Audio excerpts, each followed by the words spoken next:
जय श्री कृष्णा। आपका दीक्षिखा के चैनल में स्वागत है। श्रीमद् भगवत गीता अध्याय 8 भाग 2।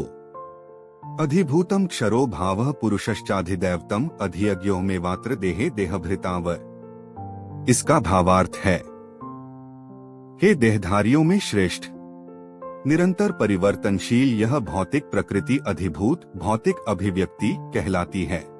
भगवान का विराट रूप, जिसमें सूर्य तथा चंद्र जैसे समस्त देवता सम्मिलित हैं, अधिदैव कहलाता है तथा प्रत्येक देहधारी के हृदय में परमात्मा स्वरूप स्थित मैं परमेश्वर कहलाता हूँ। इसका तात्पर्य है, यह भौतिक प्रकृति निरंतर परिवर्तित होती रहती है।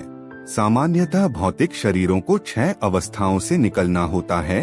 वे उत्पन्न होते हैं, बढ़ते हैं, कुछ काल तक रहते हैं, कुछ गौण पदार्थ उत्पन्न करते हैं, क्षीण होते हैं और अंत में विलुप्त हो जाते हैं।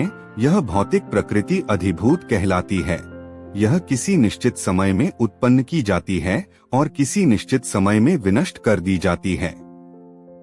परमेश्वर का विराट स्वरूप की धारणा, जिसमें सारे देवता तथा उनके लोक सम्मिलित हैं, अधिदैवत कहलाती है। प्रत्येक शरीर में आत्मा सहित परमात्मा का वास होता है, जो भगवान कृष्ण का अंश स्वरूप है। यह परमात्मा अधियज्ञ कहलाता है और हृदय में स्थित होता है। इस श्लोक के प्रसंग में एव शब्द अत्यंत महत्वपूर्ण है, क्योंकि इसके द्वारा भगवान बल देकर कहते हैं कि परमात्मा उनसे भिन्न नहीं है। यह परमात्मा प्रत्येक आत्मा के पास आसीन है और आत्मा के कार्यकलापों का साक्षी है तथा आत्मा की विभिन्न चेतनाओं का उद्गम है।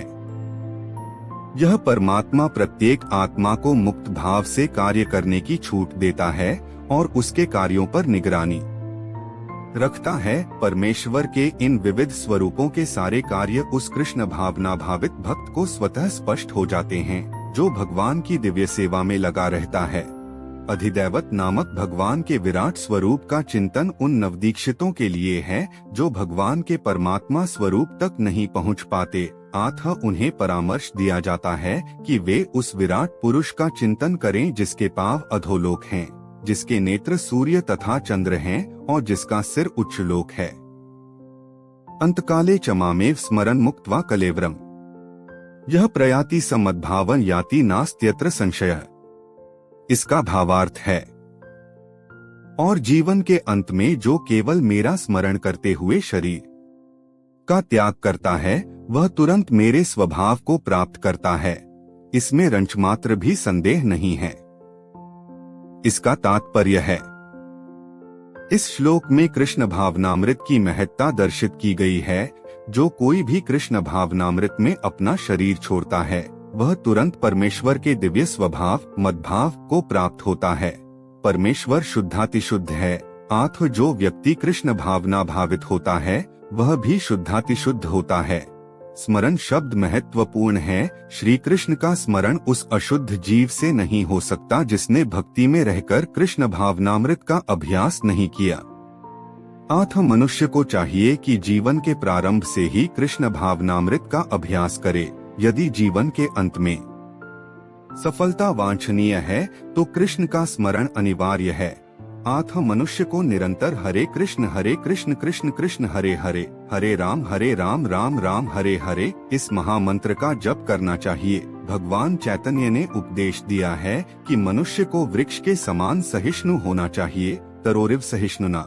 हरे कृष्ण कृष्ण कृष्ण हरे हरे, हरे राम राम राम हरे हरे का जप करने वाले व्यक्ति को अनेक व्यवधानों का सामना करना पड़ सकता है, तो भी इस महामंत्र का जप करते रहना चाहिए, जिससे जीवन के अंत समय कृष्ण भावनामृत का पूरा लाभ प्राप्त हो सके।